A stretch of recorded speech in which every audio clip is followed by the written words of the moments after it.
in the comment section, and I'll see you in module 2.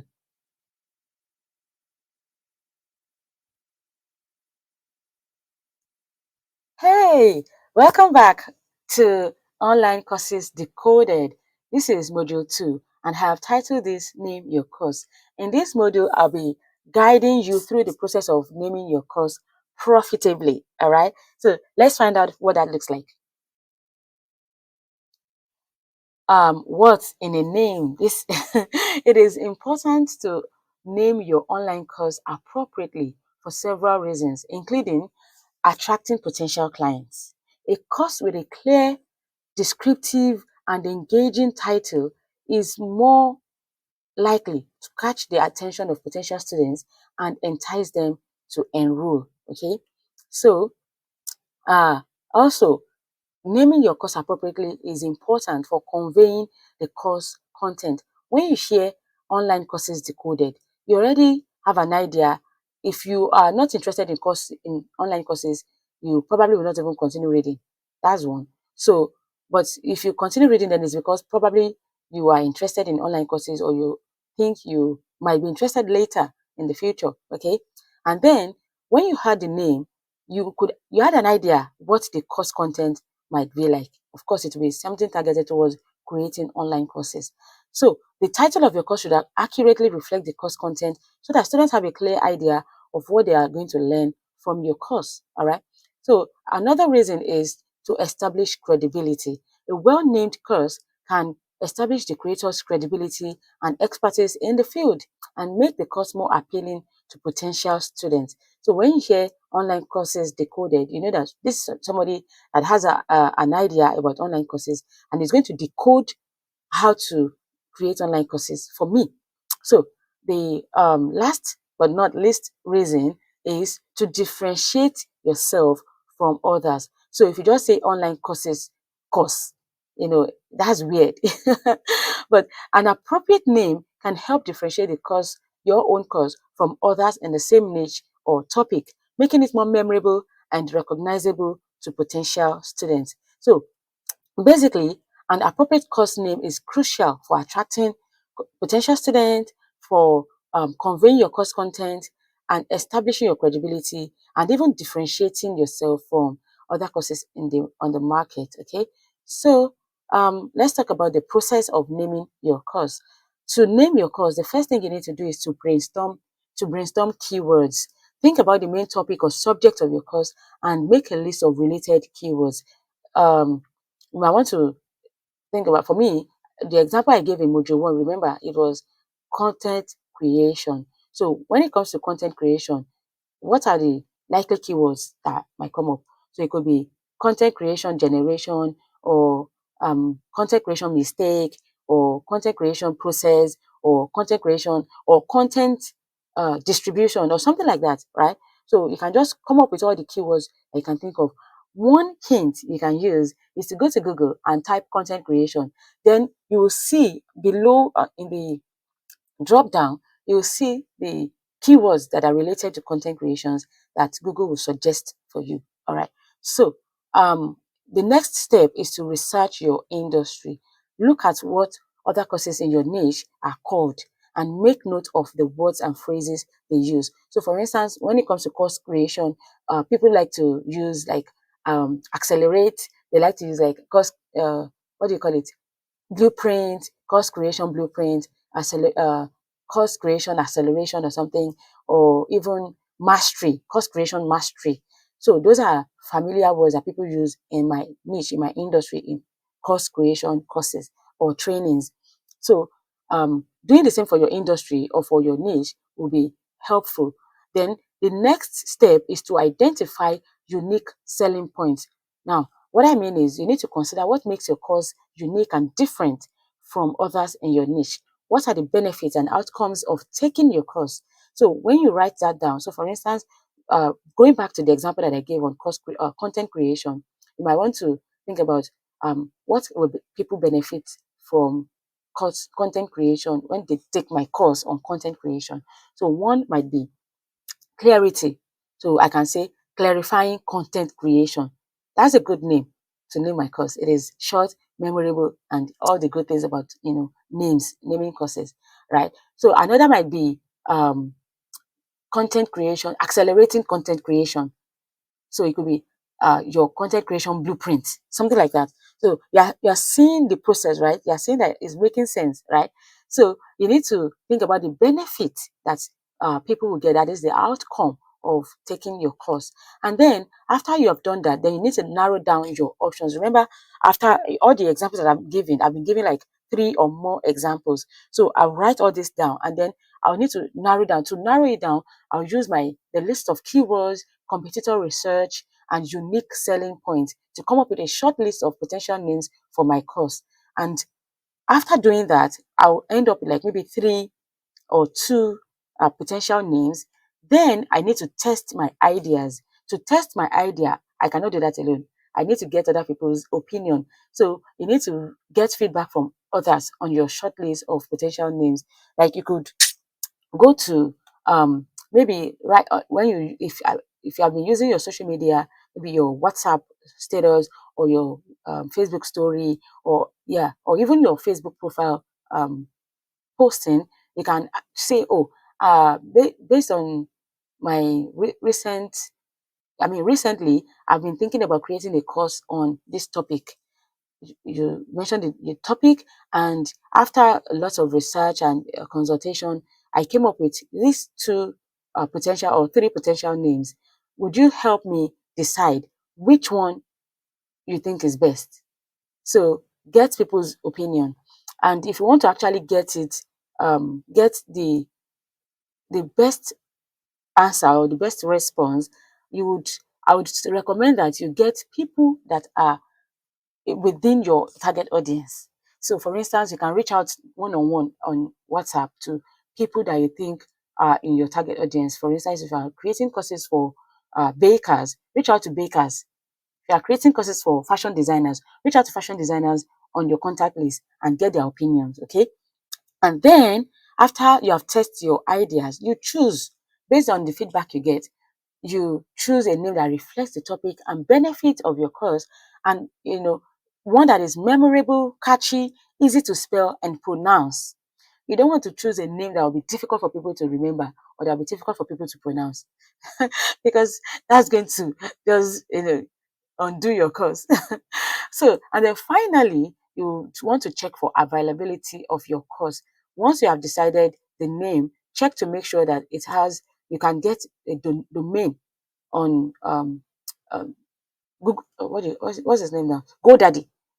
You might want to check for availability of your course on GoDaddy. See if it's still available. If it's not available, you may want to tweak it to see how you're going to make it yours. So that way you can own that course. You can own also the website, the domain name. You can also check Coursera to see if there's a similar course named in the same way. Okay. So if there's one, then you might want to check what do you call it now?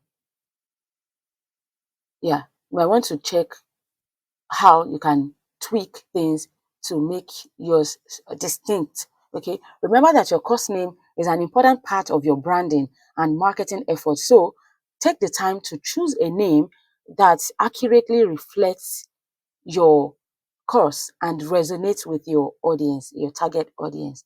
Okay, so let's talk about the types of names that are out there. One is the result in title name. So when you see the title, you already know the kind of results to expect from taking that course. So for instance, if you talk about um, online courses accelerated or something, you know that this course is going to help you to quickly create your online courses, right?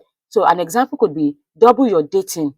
This one is a course by Eben Pigan. If you go to, I think it's on, what's the name of, so I didn't mention the expensive elements like, oh no, the name has escaped me.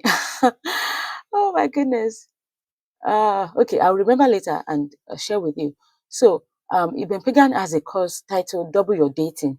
And there's another one by Sarah Jenks. She talks about live more. Our course is titled Live More, Way Less. So from the course, you already know the result. The result you're supposed to get from taking that course is about uh, weight loss. Another example is your best year ever. This is about um, making the most of the year, increasing your productivity. So that's one type of course name. Another is hyper specific outcome name. Now, another the example, the course names that I just gave earlier, they spell out the outcome they will help you achieve, yet they leave enough room for potential students to imagine the process, right? To imagine and define what that result might look like in their own life. The result is clear, concise, and there's no confusion on what the course is about uh, in their minds, okay?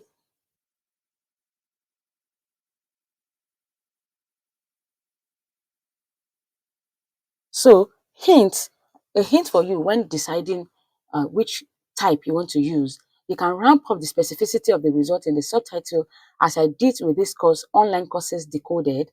And you see the subtitle is a step-by-step guide to quickly and easily creating online courses. So if you think that the um, course name you came up with doesn't quite capture the result that people will get in by taking your course, you might put the result in a clear uh, and short subtitle.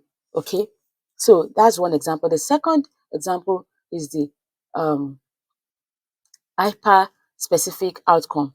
Another profitable course naming option is the hyper specific uh, outcome. So you usually see these titles in hyper competitive niches where many teachers are trying to one up each other by expanding their claim. So an example is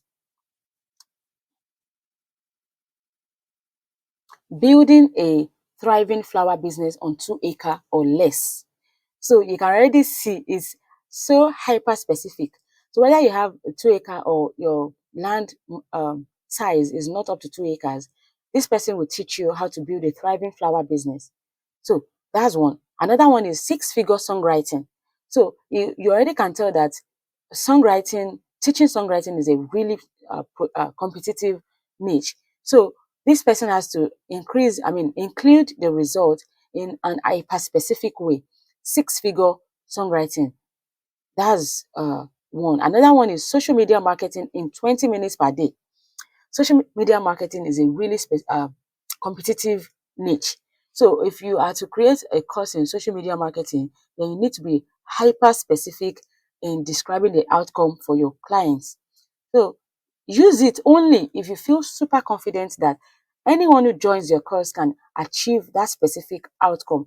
Otherwise, you run the risk of coming off as a hypey and lose the trust of your customer. For instance, if somebody takes your course on social media marketing within 20 minutes or less or something, and they end up spending more than 20 minutes with your process, with your method, then you lose confidence in your students and thereby you people will not trust you anymore. Okay. So the third is the journey course name.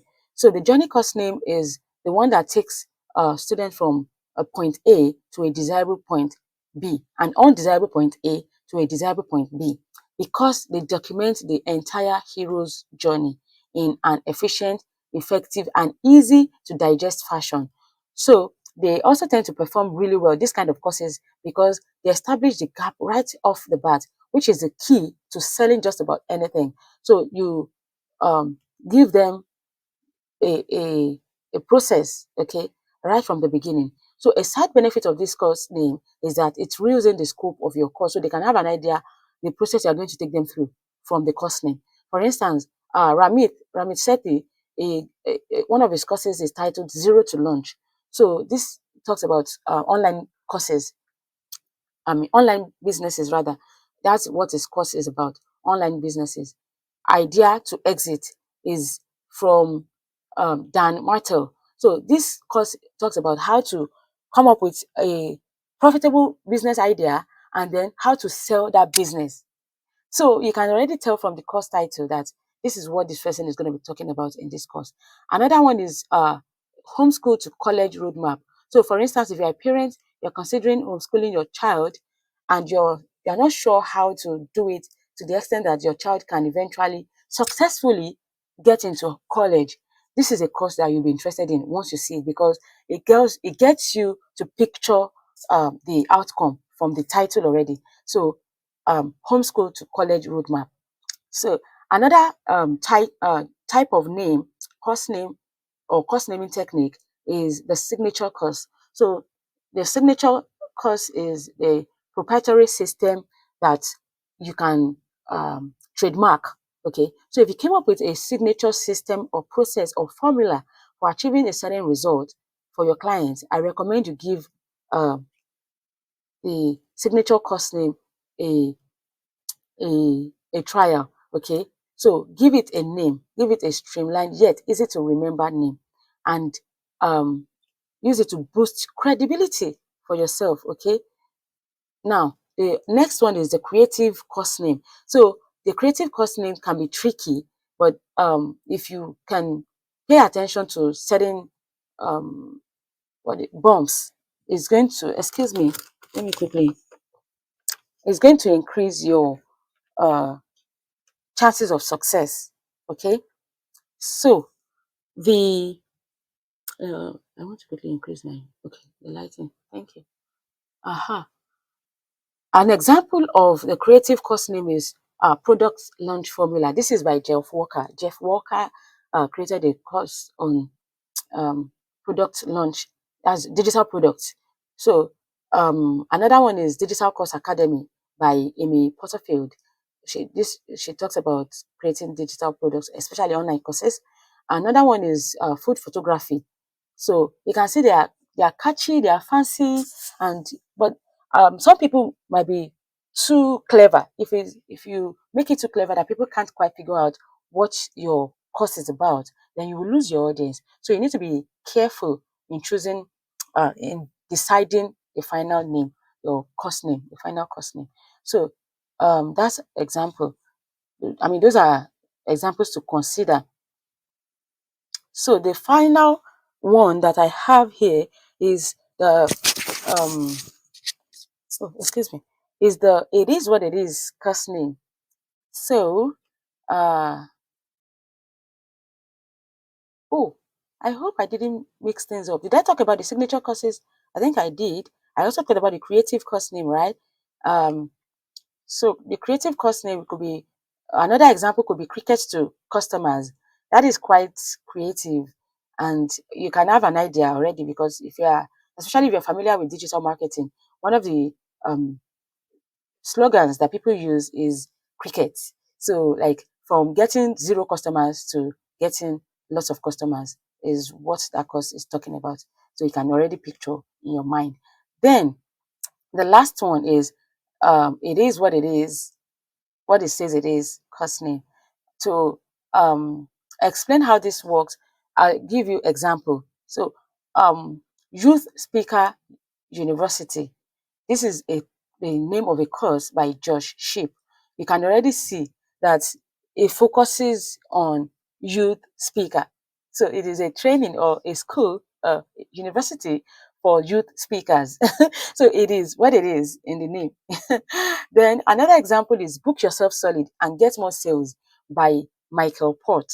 So you already know what the course is about from the name. Yourself solid and get more sales. So this is actually for coaches. For coaches, so it is clear. Another example is weight loss for busy physicians. So busy physicians already know what this course is about. So while any of these examples can be accused of not being spicy enough, they also carry a certain self-assuredness that reflects the confidence of the super accomplished authors who created them. So it is a great fallback that anybody can use, and it puts trust in your marketing. So I've given you the importance of naming your course correctly. I have given you the process for naming your course, and I have given you different types of course names that you can consider for your course. Now it's time to do your tasks. Okay, so we are coming to the end of the module 2 gradually. So your task is to decide your course name based on what I have taught in this particular module, and then send it in the group for review. All right. So Thank you once again for staying with me throughout the second module. I'll see you in module 3. Bye.